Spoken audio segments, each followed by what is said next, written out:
innovation with invent.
Hey everyone, how's it going?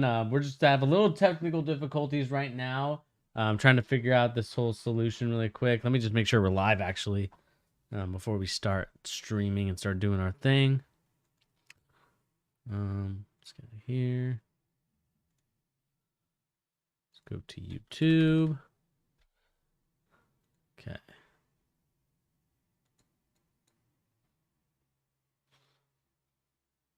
Looks like the stream is halted. That's not good.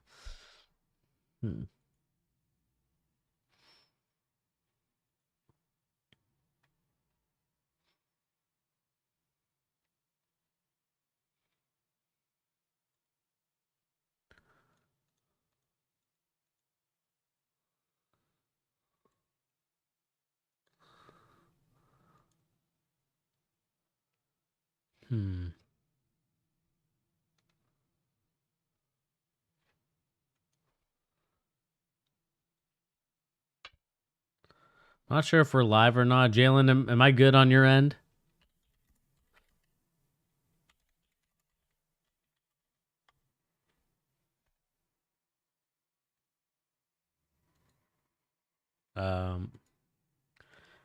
If that is the case, I'm just gonna wait for my friend Jalen to text me back. If not, I think I'm going to. Okay, huh? That's so weird. It looks it's giving me like the spinny circle of death on my on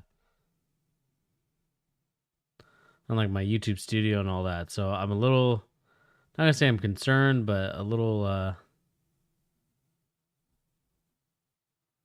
okay.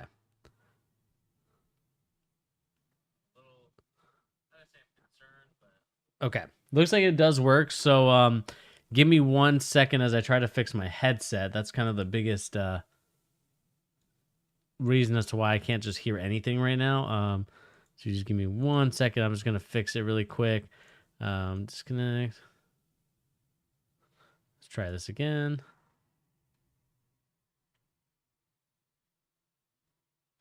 It's giving me like the spinny circle of death on my like my YouTube studio and all that. So I'm a little, I'm gonna say I'm concerned.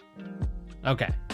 It looks like we are all set. Hello, everybody. Welcome. My name is Bernie, of course, here on The Charge, giving you the latest NBA news and rumors and basketball opinions, and we will change that screen in just a second. I'll have this in the background with that going. But what is up, everybody? This is your boy Bernie here on The Charge, giving you the latest NBA news and rumors and basketball opinions. Thank you again for coming in, tuning live as we talk about not only kind of the biggest L I would say the NBA took this past weekend, but we'll also talk about some NCAA exposure from my end. Definitely got exposed on my NCAA knowledge. I mean, you know, we can talk about the Oklahoma State pick that I made. I've definitely have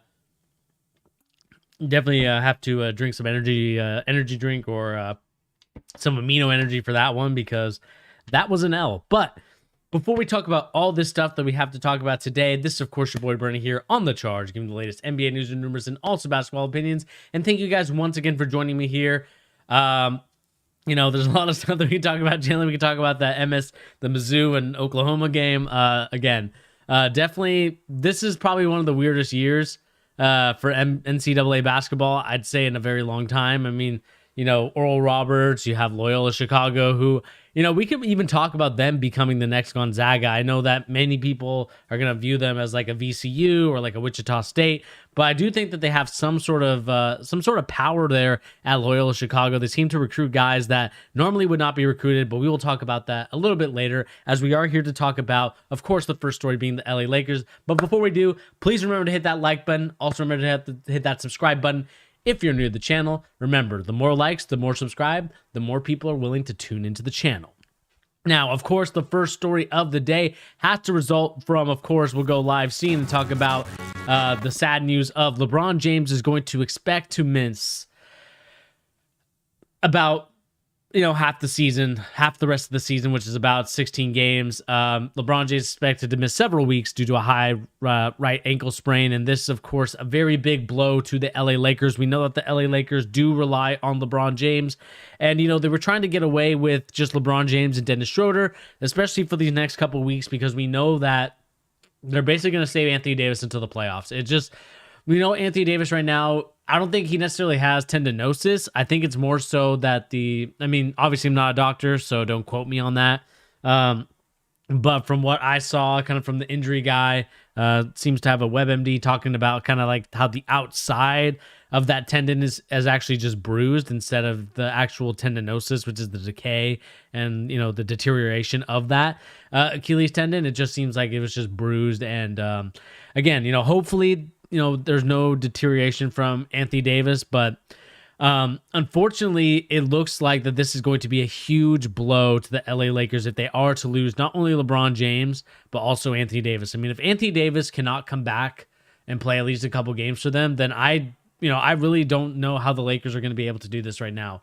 I mean, we'll look at their schedule in just a second, but the reason why I bring this up is because if we look at the Lakers and just kind of look at where they're at right now, Lakers standings. Whoops.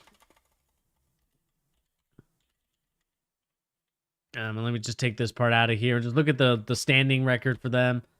Excuse that part. If we look at their, like I said, standing record, it is, my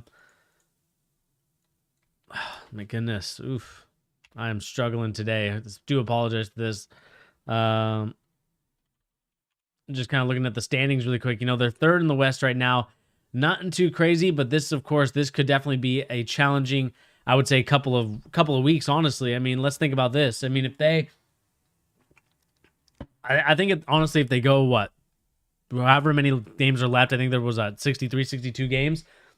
My concern for them is that, like, if he misses even like half of those games and Anthony Davis doesn't play, I believe that they're going to lose all of them. Not because I don't think that this team is capable, but with Kyle Kuzma not really being a consistent kind of offensive threat, with Dennis Schroeder also the same thing. Marcus Gasol is also out. You have Damian Jones as kind of the backup center. They really need to really get one of these guys that are coming off the free agency, whether that's LaMarcus Aldridge, whether that's one of these other guys that are coming in. That might get bought out. You really do need to start looking for those replacement players because, the Clippers are right behind you. The Nuggets are right there as well. The Blazers are there. The Spurs, the Mavericks. I mean, this could potentially knock you out of the playoffs potentially, and maybe knock you out of the playing game, which of course is the top 10. And this is going to be a really challenging solution and challenging situation for the LA Lakers to overcome, because if we look at the remaining schedule that they have, you have one of the best in Philadelphia 76ers. You have the Pelicans who, they might want a revenge game. You got the Cleveland Cavaliers, that might be a win. The Orlando Magic, maybe. Milwaukee Bucks, that one looks to be kind of a blowout game. LA Clippers could be another loss. Raptors could be a loss. Heat loss. Brooklyn Nets loss. We even talk about the Knicks and the Hornets and the Celtics. The Hornets one might be a little bit more of an even playing field because of the LaMelo Ball injury, which we'll talk about in just a second. But the Celtics, you got the Jazz twice, Mavericks. I mean, looking at the rest of their schedule all the way until the 16th, it is a tough, brutal schedule. You're facing the second best team in the NBA right now, or in the West at least, in the Phoenix Suns. You're facing a really good Trailblazer team with Damian Lillard and CJ McCollum, who's coming back from injury. You have the LA Clippers, who are looking to get revenge games on them. The Nuggets are also looking to get revenge games. So this could be a challenging problem, honestly, for the LA Lakers. And what I really notice about the LA Lakers at this point is that I don't think that their roster is necessarily strong enough. I do think that they need to add another defensive piece. And I think they need to get rid of Wesley Matthews, man. I think Wesley Matthews has been a no-show for them this whole season. I mean, if we look at the stats for the Lakers, and let me pull that up on another doc over here. We look at Lakers stats really quick, and kind of look at what's going on for the LA Lakers and look at the roster. The one thing that's concerning is that we have Wesley Matthews kind of at the lower tier here, averaging 20 minutes per game, but only averaging 4.2 points. I mean, that's got to be concerning for a guy that does average that. Meanwhile, you have Caruso, who gives you 5 points, but he also gives you the other things as well. He gives you the rebounds, he gives you the assists as well. So I think you're looking for much better things out of Wesley Matthews. But the problem with Wesley Matthews is that I don't necessarily see him necessarily being a guy that's going to help you win a championship. Like, I do think that you need to start playing Horton Tucker a little bit more and taking Wesley Matthews minutes away from him. I mean, the one thing that kind of scares me about this Lakers team is that, like I said, once you take LeBron James and Anthony Davis out, it is basically open season for the rest of the team. I mean, Montrez, yes, he averages 14.7, but the problem I see with that is that I don't think Montrez is really necessarily the one of the glue guys or one of the guys off the bench. He's a glue guy. He's definitely a hustle energy guy. You want him on your team, but is he going to lead you to wins? Probably not. And then the same thing with Contavious Caldwell-Pope. I think Caldwell-Pope has to come back to attacking the basket. Like, the one thing that I know that the reason why Contavious Caldwell-Pope was signed was to be a three-point shooter, but I think he found tremendous success if you watch some of the game film, is that he was really just attacking the basket and really just going at it. Another thing that I want to look at too is the foul on LeBron James, or these quote-unquote cheap foul, because I know the Lakers were talking about it being a cheap foul. To be honest with you, I don't think it was a cheap foul. I think it was just two guys going for the ball, and unfortunately, the injury happened. And we can pull that up really quick on the YouTube and just kind of pull up that injury. Hopefully, we got, let's see here. Let's see, LeBron ankle injury. We can kind of just watch it a little bit and just kind of look at it. Again, we're gonna watch a little bit of it. I do apologize if there are ads with it. Friends would walk up to me and just be like, yeah, we're gonna mute that. I don't care about your jar of dirt. And again, we'll look at the breaking news here and we'll kind of watch a little bit of the highlight. Again, nothing too crazy. I mean, this obviously was an unfortunate and freak accident. I mean, if we look at the replay again, I'm not sure if it'll show it again. Let me see if I can just get it here and just kind of show show the injury one more time. Again, we're looking at the breaking news from CBS Sports headquarters. Obviously, we see here trying to go for the ball. I don't think it was really malicious. And again, this is the first time that I think we really, this is starting to become a, not saying it's recurring, but it's definitely starting to, Father Time is definitely starting to catch up. 10 years ago, LeBron James would basically play through this ankle injury. I think he'd be fine. But unfortunately, due to older age and due to the way that the guy was, kind of landed on him, it's obviously going to cause some ankle injury. And obviously we see here that he's going to be in a boot now. He's in a boot for a little bit. And I know that like a lot of news networks are talking about it being a cheap shot. A lot of people are talking about it being this sort of malicious type of attack on LeBron James. But look, at the end of the day, basketball players are going to do what basketball players do. And if they're going to fight for the ball, they're going to fight for the ball. And I know that this is going to piss off a lot of Lakers fans. It's going to piss off a lot of LeBron James fans. But at the end of the day, I don't think Solomon Hill, what he did was wrong. Obviously, you would like to not to be that injury. But at the same time, how do you prevent a guy going for the ball, trying to, win the play? I mean, I know a lot of people are saying like, oh, well, this guy, he shouldn't have done it in the second quarter. It's only the second quarter. But look, all these points add up.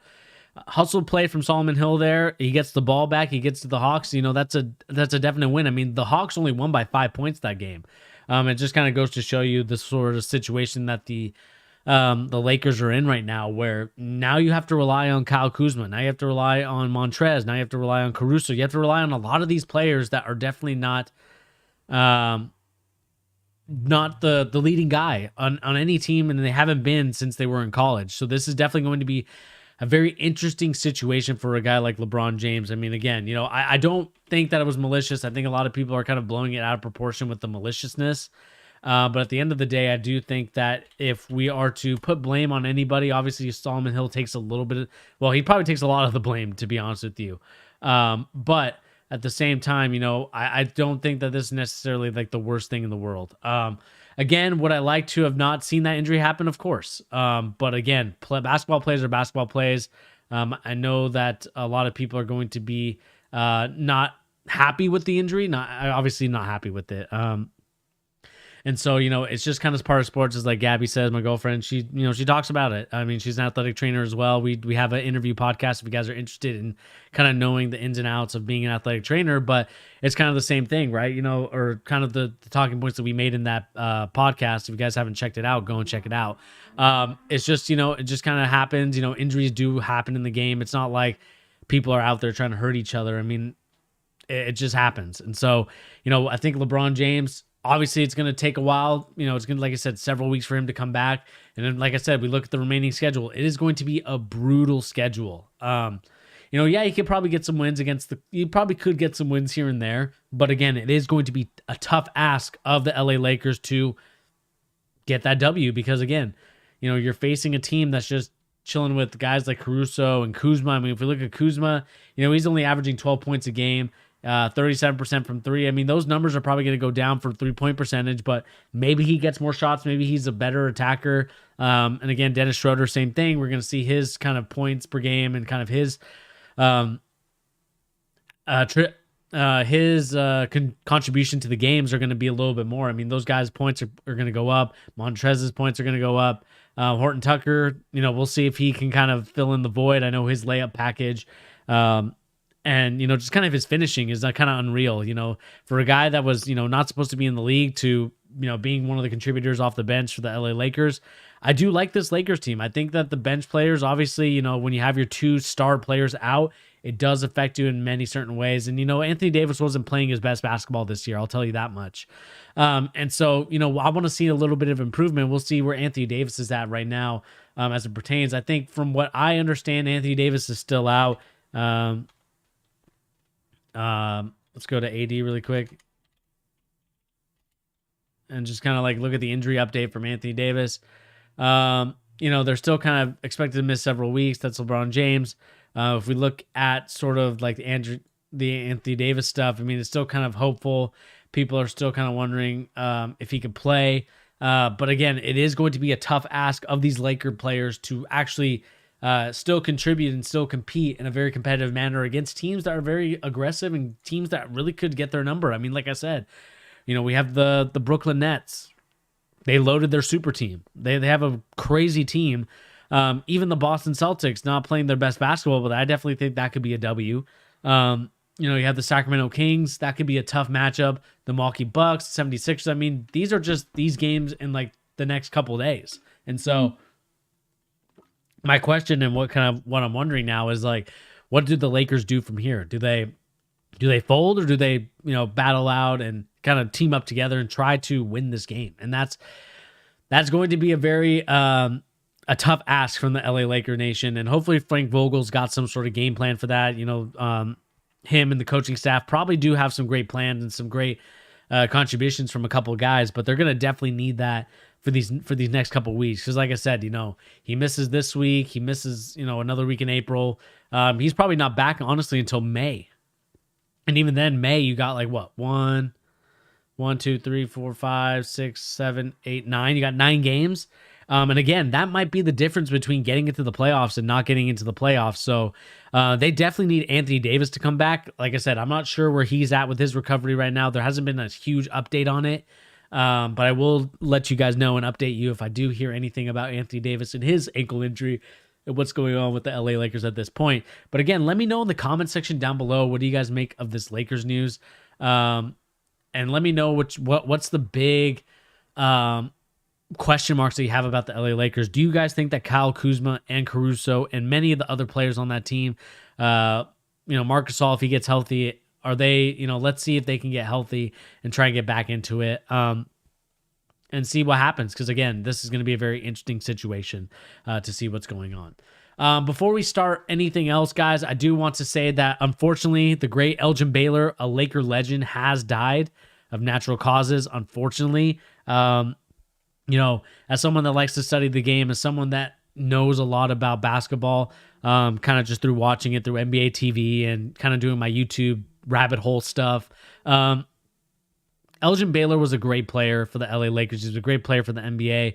And it's unfortunate that he had to die at the age of 86. I mean, 86 is a long time, but still, it's one of those things where, Elgin Baylor was a Laker legend. Elgin really did definitely define kind of what he did for the Laker Nation, with the many legends of LA, right? With Wilt Chamberlain, even though he only won 2 championships, still part of that. Magic, Elgin, Jerry West, and just many of these Laker legends. Kobe, Shaq. I mean, there's so many Laker legends, and obviously Elgin Baylor is one of them. And my prayers and condolences go out to Elgin Baylor. It's unfortunate to see that it happened. It's unfortunate that, Elgin Baylor did have to die. But like I said, hopefully he's resting in peace. And like I said, my thoughts and prayers are with his family because, again, this is a tough thing. Obviously the coronavirus, COVID, has taken a lot of people from us. Obviously, it looks like this isn't a COVID-related death. But again, it does suck to see that, people are dying. The great legends that you see in basketball, the great legends that we talk about, some of them are still alive. Bill Russell's still alive. He's kicking it. He's doing alive and well. I believe he's in the Seattle area. And, it's just kind of unfortunate to see that he died. Or sorry, not he, but Elgin Baylor died. And, we're just getting to that age now where we're getting a little bit older. And some of these guys that were, playing it, killing it and doing their thing, unfortunately, they're starting to pass away. So, like I said, prayers and condolences go out to the Elgin Baylor family. Again, a great legend, a great teammate, and from what I heard, was a great guy. Some more interesting news and rumors is actually one from the Atlanta Hawks. Now, this one, of course, is coming from Sham, and this, to me, is a huge surprise. The Warriors are interested in Bogdanovich. It looks like the Golden State Warriors had made themselves interested in it. Bogdanovich did sign that 4-year, $72 million deal. Obviously, Bogdanovich's deals includes a 15% trade kicker. Travis Schlenke of the Hawks previously worked with Golden State. And the reason why this is interesting is because, they just recently signed Bogdanovich, but it looks like it hasn't worked out for whatever reason. I know he just got hurt. He's coming back. The Hawks are undefeated right now in the month of March right now. If we look at the Atlanta Hawks record, and just kind of look at what they're kind of going through right now. Like if we look at the last 10 games, they're on an 8-game winning streak, last 10. They're 8-2. And they're kind of back in the playoff hunt. And again, the West is so much better than the East. It's unbelievable. Because right now the Hawks are the 4th seed. Meanwhile, you have the Celtics, the Heat, the Knicks, the Hornets, the Pacers, all these teams kind of struggling and vying for that last spot in the NBA playoffs for the Eastern Conference. I mean, this kind of goes to show you that maybe there does have to be some sort of reform for the playoffs. But at the same time, the East is so wide open. I'm surprised more superstars. I mean, obviously, LeBron, or not LeBron, but Kevin Durant, James Harden, Kyrie, they all moved over to the East. And, well, basically some of them did stay on the East in general. And you're seeing where the teams are at right now. The 76ers right now are 30-13. Meanwhile, you have the Nets at 29-14. And the Bucks, trailing behind them at 27-14 with the Hawks in 4th place, which is crazy to think. And also the Heat. The Heat have made a tremendous comeback after having such a slow start.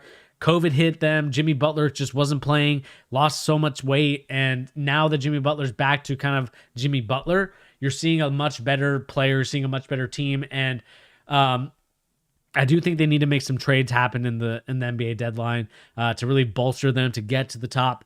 Whether that's a LaMarcus Aldridge, whether that is some of these players that are looking to get traded. I think Lonzo Ball might be another great option as well. I think Lonzo Ball is getting misused in the Western Conference, especially with the Pelicans. I think that when we look at the Pelicans right now, they're in 11th place, right behind the Grizzlies, who are in that play-in spot. Warriors right now are 9, and the Mavericks are making themselves a little bit of a comeback. They're trying to get back into the playoff picture. They're trying to get back into just kind of relevancy in the NBA. And again, the Hawks are in such a winning form. Obviously, they're playing tonight, but if we look at their last couple games, since they fired Lloyd Pierce the last time they lost. Again, this is about the time where they lost. If I'm not mistaken, maybe they lost around here. Maybe it was around here or something like that. I think this is where they traded him. So then you got here, you got wins over around. And basically you're kind of seeing a new spark of momentum from Nate McMillan and just kind of what's going on. And it is kind of crazy to think that Bogdanovich is going to get traded. I don't think that's going to happen. I don't think it's going to be something that the Hawks are seriously interested in. I think what they really need to focus on, from my opinion, is figuring out what they're going to do with John Collins. Because again, it's either you keep the kid or you don't keep him. And again, I think that you should keep him. I think that this team is much better with him. I understand that there's some sort of little rivalry going on between Trae Young and John Collins, but I just think it makes sense to keep this kid on your roster, to keep him on the team, because what else are you going to do? Like, I don't see, I've heard, Max Kaliba could be a trade rumor for the Hawks. I heard, kind of like that John Collins, like kind of dunker role is like up for sale right now. And they're trying to replace John Collins with basically another poor man's John Collins, one that's not going to ask for that many shots.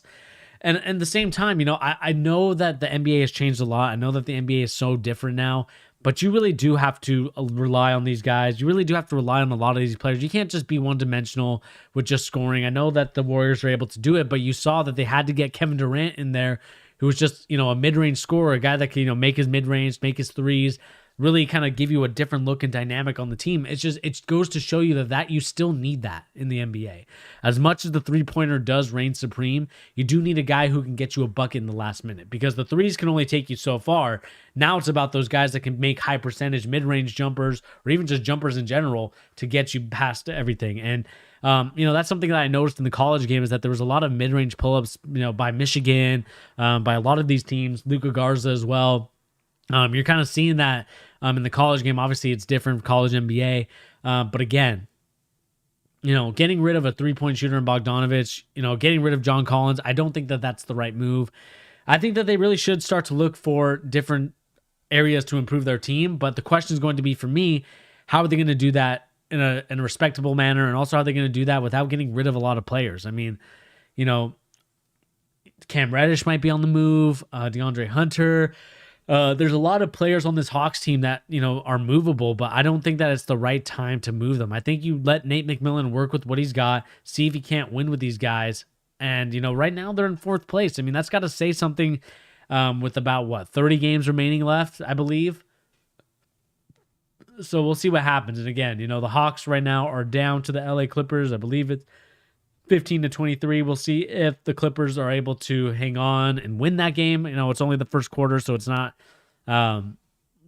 Nothing too crazy, but again, it is kind of one of those situations where I just want to see some improvement from the Hawks standpoint of they're actually going to keep John Collins. I don't understand why you get rid of him. I don't understand what's the point. I don't even understand what's the point of getting rid of Bogdanovich. I mean, this kid, you just signed this guy to an extension, and now you're like, well, we don't really want you anymore. I mean, that can't be the case, man. You paid the man the money.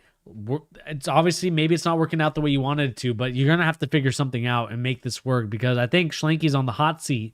Me and my friend Josh were talking about it. I do think that he has to be on the hot seat, because right now you built this roster. It's supposed to be contending at least for a playoff spot, and then maybe next year you get to that contention for a title, because you do have the pieces around Trae Young to get there. But I need to see some improvement, and right now I'm just not seeing it.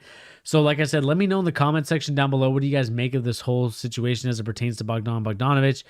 Do you like the fact that he's going to get traded? Do you hate the fact that he's going to get traded? Hawks fans, let me know in the comment section down below what you would do if you are Bogdanovich, or what would you do if you're the Hawks? Do you get rid of the kid, or do you keep him and see what you can get with him? Let me know in the comment section down below. Some other stories we can kind of talk about. The Pistons rejected Sacramento's offers of Marvin Bagley for Saddiq Bey. Just kind of shows you the career of Marvin Bagley so far. I mean, this one to me isn't surprising. Bagley is kind of just, he's old school, and I think 20 years ago he would have been a great player. But unfortunately, I just think he was born in the wrong time era, because like him, like Jahlil Okafor, those kids were like so much better if they were back in the 90s or early 2000s, where roles were more defined, where it wasn't positionless basketball. It wasn't so 3-point heavy, because I think these guys are struggling to make it in the NBA. Like, yes, college is good. High school is definitely good, but you're seeing a lot of teams not really rely on that big man the way that they once did. I mean, they're still good. Like, you have Anthony Davis, again, kind of a modern big man. Same thing with Jokic. Same thing with Joel Embiid. These kind of hybrid bigs that can do a lot of different things, where I feel like Marvin Bagley just doesn't have that in his toolbox. And, maybe he will, but I don't think it's to the degree where he can be a superstar. And it just kind of goes to show you kind of the career of Marvin Bagley from the first pick, or I believe the second pick in the draft, if I'm not mistaken, right? Because he was in that Luka draft. So he's the second pick, because I think it was Ayton. Then it was Marvin Bagley, and then I believe it was like that Luka Trae Young trade that happened from Atlanta and Mavericks. And you kind of get what you get now, and it's just like, you look back and you're wondering what the Sacramento Kings were doing. Obviously, they have De'Aaron Fox, so they don't need another point guard. Luckily they kind of fell from heaven's God grace, gave them Tyrese Halliburton, who I think is playing tremendously. I'll kind of be interested to see, and we'll talk about it in the last story that we'll talk about for LaMelo Ball and kind of his injury and kind of the impact of the Rookie of the Year. But again, kind of going back to Marvin Bagley, it's unfortunate to see that this injury happened. It's unfortunate to see that he is not going to get the time and the respect that he deserves. Because I think, like I said, I wasn't a huge believer in Marvin Bagley. I never was, just due to the fact, like I said, I just think that Luka Doncic was just that much better. But again, I just think that right now he's with the fractured left hand. He's got so many injuries that it is catching up with him. And I hope he's not one of those injury prone guys. I really don't. But unfortunately, his career is kind of shaping out to be like that. So again, I hope everything the best for Marvin Bagley, and I hope he does find his role. I mean, Jahlil Okafor found his role, and I hope that Marvin Bagley does find his role. And I know that he's kind of the second pick, and it just kind of sucks to see there that he's just kind of been kind of doing his thing. And then the other thing we got to talk about, of course, is Saddiq Bey, who's actually been playing pretty good for the Detroit Pistons. I mean, the Pistons are trying to rebuild. They're obviously going to get the top 2, top 3 pick because they're so bad. Killian Hayes, their rookie, got an injury, and I don't think he's really been playing that much. I don't even think he's been playing at all. And I don't think he's recovered yet from the injury. I think they're still kind of in that situation. So we'll see what happens there. And again, it is one of those things, and we'll also talk about the Steve Kerr story because it just popped up on my news feed. But just kind of finishing off the Saddiq Bey, Marvin Bagley stuff, I want to see Marvin Bagley succeed as like a third or fourth option on a team. I think he could be that guy. I like Holmes on the Sacramento Kings. I think he's a really great hustle center that I think and I know that I'm going to take this from Cuff the Legend. He's actually, probably one of the smartest like basketball guys I know on Twitter. Kind of the only reason why I use Twitter, to be honest with you. I don't use it to tweet or do anything like that. I just kind of use it for news. Same thing with the other social medias, but more so Twitter because I like the functionality of it. He talked about it. I think that Holmes would be a great addition to the LA Lakers. Someone that they're trying to look for. Again, I'm not sure if the Sacramento Kings are looking to trade right now for selling. Where, this trade to me seems like it would be an upgrade for Marvin Bagley for Saddiq Bey. But again, adding another guard, adding another forward, I'm not sure if that's really the move, especially when you have already clogged back lineup with De'Aaron Fox and then Tyrese Halliburton and then these other guys that are kind of vying for that position. I mean, maybe you could have Saddiq Bey be that small forward, but at the same time, I just don't think that that's really the right move for him. So let me know in the comment section down below, what do you guys make of this Marvin Bagley news for Saddiq Bey? That's kind of like a out of left field, out of nowhere. But again, it is a very interesting story to talk about. Now, the next thing we got to talk about, of course, is this NBA. NBA has been bleeding for money. We know the NBA is looking for that new contract. We saw the NFL got their $100 billion deal where, they're going to get the exclusive rights. Amazon's going to get some exclusive rights. All these sports leagues and all these TV stations are going to get the exclusive rights to the NBA. So again, over 9 years, $75 million is what the NBA is looking at. So the NBA could get $70 billion over 9 years in its next TV contract, according to one person familiar with sports media deals. Again, whenever you hear a story say like a person familiar with the story or anything like that, just don't buy it. I talked about this before with the Bradley Beal story. Again, sources familiar with it, sources with, it could be anything, right? It could be just some Joe Schmo that works in TV and says, I think the NFL got this deal, so the NBA is going to get this deal. No, I'm not going to cuss, but no bleep, right? Like, obviously the NBA is going to get a sort of similar deal to what the NFL got. Obviously the NFL still reigns supreme in the ratings. Again, I made a video years ago talking about how the NBA could overtake the NFL one day. And I think that it could happen eventually, but it's going to take a lot of effort from the NBA to kind of make it more accessible, make it more, I would say, mainline stream friendly, stream more games, kind of make games more available. Because look, right now there's no NFL like package where it's like, other than DirecTV where you can watch all the games without like the red zone. You also have red zone, which kind of talks, isn't like the whole game, but it does have sections of the game that they kind of go to and kind of follow, especially if you're a fantasy football guy or gal. That's kind of what you're using to watch that stuff and kind of fill that stuff in. The NBA is just a little different. There's a lot of games. And, to be honest with you, some of these games don't really matter too much in the regular season. There's, obviously the Christmas games matter. The beginning of the season matters. And then kind of like towards the stretch of the NBA playoffs matters. But then it's just the playoffs, and that's really it. Whereas the NFL, because there's so much like limited games, and I think it's just due to the scarcity of the games, where it's just kind of directed to one Sunday, everybody just focuses their attention on that stuff. And so again, I think the NFL is kind of looking for that. If we look at the NBA right now, they're seeking $75 billion, which could increase of 213% from its current $24 billion deal. Scares me a little bit when NFL, NBA are starting to get these big bags from all these media companies, whether it's ESPN, CBS, Fox, whatever channel it is. The reason why it's starting to scare me is because we're looking right now at what ESPN has turned into, right? Where basically no one really watches their morning shows anymore. No one watches anything from ESPN besides the games. And that's a scary situation because eventually those news reporters, those people are going to be out of jobs.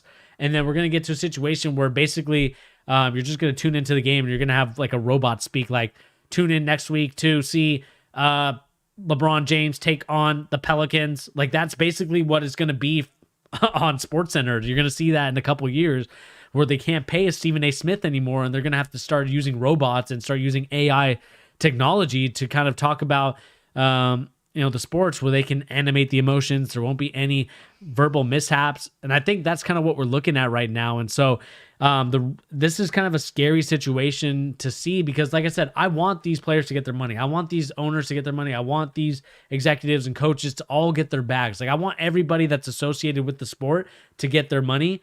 But at the same time, what's a dangerous precedent is now, right now the TV deals are worth 100 million, but every year it's expected to go up and up and up and up. But eventually, are we going to get to a point where it just plateaus and like basically everybody's like, well, this is all the amount we're going to pay. We're not going to pay a penny more. And again, the NFL got $100 billion deal. The NBA is looking to get that $75 billion deal. And at $7 billion to $8 billion per season, the league would close the gap with the NFL's new $10 billion per year average. I do think that it's kind of one of those things where the ESPN on the media call last week during the NFL's new rights, ESPN president Jimmy Pitaro said the network is very pleased with the NBA's partnership and how these games have performed. And I think that NBA viewership has gone up because obviously the younger generation, my generation and younger, love basketball. I think basketball is starting to become a little bit more popular. Obviously NFL, I love NFL, and the reason why I love it so much is because it's 1 day a week. I should say Thursdays, Mondays, and then Sunday. That's basically it. Compared to the NBA, where it's every day, and some games matter more than others. It's fun to watch these games. I think the NBA needs to start exploring a little bit. I think Fubo would be a great alternative if the NBA is trying to look for ways to get these games on more channels. Why don't you put it on Fubo or YouTube TV and just start adding these games instead of doing the NBA package where it's like, oh, you get all games, for $250, also, depending on tax and all that stuff for where you're at in the country. But the situation at hand that I just see here, guys, is that I think the NBA and the NFL are going to soon just be too much money for these networks. Like, yes, they're going to get revenue money from these ad companies. That's basically where these TV deals get their money from. ESPN is from the Walt Disney Company, so they've got that going on with Disney Plus and all that other things. Fox, I don't know who Fox is owned by. I don't know if they're owned by Disney yet. Like that part of the subsidiary of like Fox Sports maybe is owned by Disney. And then of course you got like Turner Sports, TBS, and all this other stuff where you got those basketball games. And again, I do think that eventually, like, what happens if TNT is like, we got to cut either Charles, Shaq, Kenny, or Ernie, and then you're going to figure out that partnership might die off. And, are you willing to sacrifice those guys for the NBA, for an NBA game? Like, are you sacrificing those for like a Detroit Pistons versus a Pelicans game? Like, is that something you're willing to sacrifice? Kind of the comedy relief and kind of just the dynamic of that TV show for that? Because like I said, eventually we will be getting these AI people, and not to be like all doom and gloom, but this is a lot of money to put into the NBA and just put in sports in general.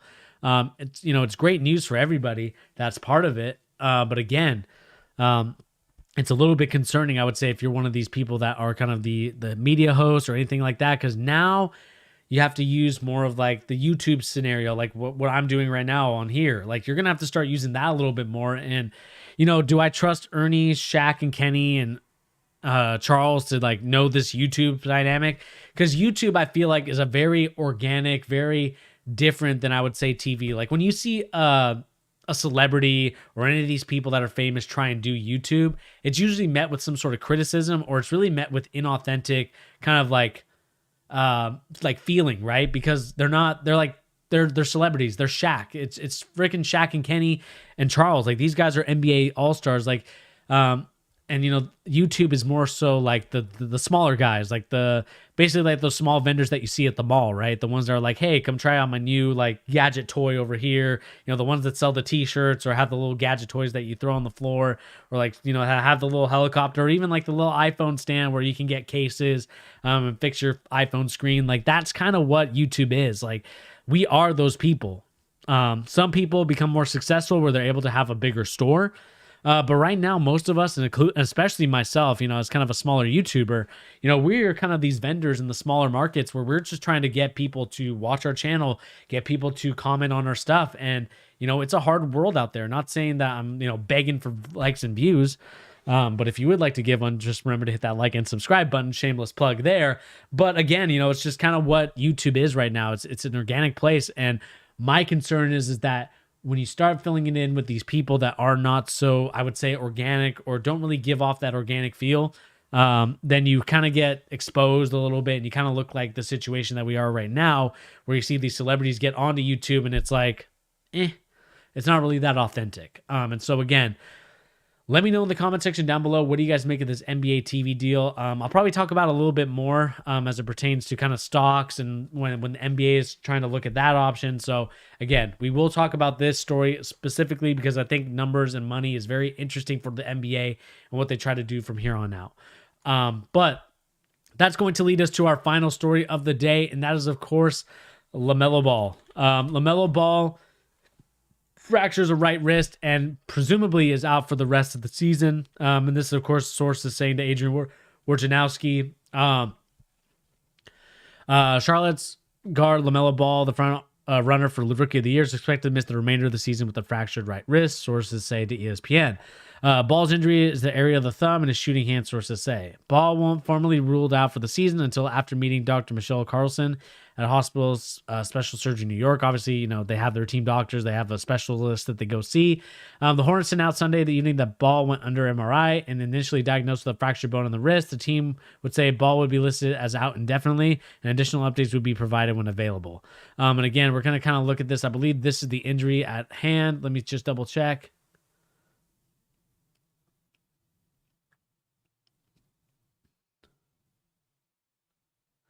And again, one thing that everybody teaches these kids is when you do fall, you never, ever want to fall with your hands backwards, right? Because the reason why you don't want to catch yourself falling is because, like I said, these bones cannot support such big weight. Even though LaMelo Ball may be as skinny as a twig, these muscles are small, or these bones are small. It's not like they're huge bones like our leg muscles or like our leg bones or anything like that. These are small bones. And the fact that he tried to stop himself like that, I hope that he just learns just to get your butt to the ground and just kind of take it from your butt. It might sound a little weird, but you know what I mean? Like just, fall on your butt rather than fall on your hands, because like I said, that could lead to very bad injuries. And again, we saw what happened with the LaMelo Ball. Now he's got to miss the rest of the season. And this is going to open up the sort of Rookie of the Year ladder. I mean, if we look at the Rookie of the Year ladder itself, and just kind of look at what's going on for the rookie ladder. Now it seems like, Anthony Edwards, Emmanuel Quickley, James Wiseman, they're now starting to make kind of the march for it. You got Anthony Edwards. LaMelo Ball, obviously still number one, but Anthony Edwards is creeping up behind, and, you could definitely see Anthony Edwards making that jump. Tyrese Halliburton also could be there as well. He's kind of coming off a calf injury, and then you have Emmanuel Quickley, who's been playing so well for the New York Knicks. I mean, this to me is an unfortunate injury, and I wish that it didn't happen, but that's just sports in general. You got to deal with the injuries that happen, and I do hope that LaMelo Ball does get healthy. I do hope that he does find a way to get a speedy recovery, because no one wants to see LaMelo Ball out. No one wants to see him hurt. No one wants to see him not be playing in the NBA right now. They want to see him play. They want to see him, perform. They want to see him do these crazy tricks and crazy plays, because he's such a great, gifted passer. And we're seeing that right now. Like, his rookie year is definitely something that his brother didn't have. And that's something that LeVar Ball promised, was that LaMelo was going to have such a great off season, or a great regular season for the NBA. And it just sucks to see that the Hornets were in the midst of getting into the playoffs. Again, if we look at kind of the standings for these NBA teams, especially in the Eastern Conference, they're in the 8th place right now. And without LaMelo Ball, I think it's going to be a very tough ask for them to still remain in the playoff spot, because LaMelo Ball gave them such a different dynamic. It wasn't such a ordinary, you had Scary Terry, you had PJ Washington, you had Miles Bridges. Like, LaMelo Ball made it easy for guys like Cody Zeller and Bismack Biyombo to score the rock. And now without him there, I really doubt that the Hornets are going to make the playoffs, unless they say miraculously that LaMelo Ball doesn't need surgery and he could just kind of heal and he'll be back in a week. Like, that's something that I want to see from LaMelo Ball. But unfortunately, kind of what's going on here is that there's so much, I would say, anxiety and so much situation that you really look at what's going on with the NBA right now, and you want there to be a LaMelo Ball in the playoffs. You want there to be those players that can really do tremendous things out in the playoffs. You want to see the rookie shine. Like Emmanuel Quickley, you want to see him shine. Anthony Edwards, obviously their team sucks, so they're not going to be able to get up there and try and contend the playoffs. But you want to see guys like Tyrese Halliburton, who I believe also have a team that sucks, but are still like only one game away from the play-in game. So again, these are kind of situations that you notice, situations that you see, and you want the Lakers, the Lakers obviously, you want them in the playoffs, but you want these rookies to make it in there. You wanted a Zion, you wanted a John Morant in the playoffs, but it's about kind of getting hot at the right time. And James Wiseman, Emmanuel Quickly, those guys could definitely make playoff pushes and definitely can make Rookie of the Year statements if they're able to make the playoffs. And again, I thought LaMelo Ball was definitely running with it, but I thought it was a kind of a tighter race. I thought Halliburton was playing well. Anthony Edwards definitely has stepped up and improved his game. And you want to see them improve, you want to see them succeed, but unfortunately, right now we're in a situation where the teams right now, the Hornets, especially the Hornets, it's gonna suck to see that LaMelo is not playing. And again, this kind of leads the door open for a rookie candidate to come in there and swoop it. Whether that's Anthony Edwards, whether that's Halliburton, whether that's Emmanuel Quickly. There's so many players that could potentially steal that NBA Rookie of the Year spot. But anyway, guys, let me know in the comment section down below, who do you think is going to steal the Rookie of the Year spot? Do you still think it's going to be LaMelo, or do you think that because he's going to miss all these games that he's not going to get a chance to win Rookie of the Year? But anyway, guys, that is going to do it here for The Charge. Thank you once again for joining me here. I appreciate each and every one of you that's coming into The Charge to tune in, watching the latest NBA news and rumors and basketball opinions. Put a little music in the background as we have this in the background with the schedules.